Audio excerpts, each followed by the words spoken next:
यह कहानी है एक हिंदू योद्धा की जो मंदिरों का रक्षक था, लेकिन धोखे और प्रेम की चाल ने उसे अंधकार में ढकेल दिया। तो तुम्हें पहले इस्लाम धर्म अपनाना होगा। छाती के नीचे कौन रख गया बारूद, फट पड़ा सीना, गूंजा ना कोई शब्द।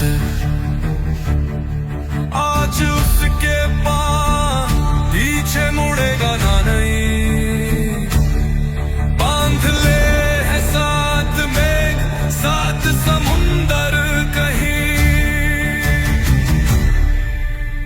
टूटेंगे रिश्तों की लोहे की जंजीर, तोड़ेगा उसका प्रहार धर्म की दीवार।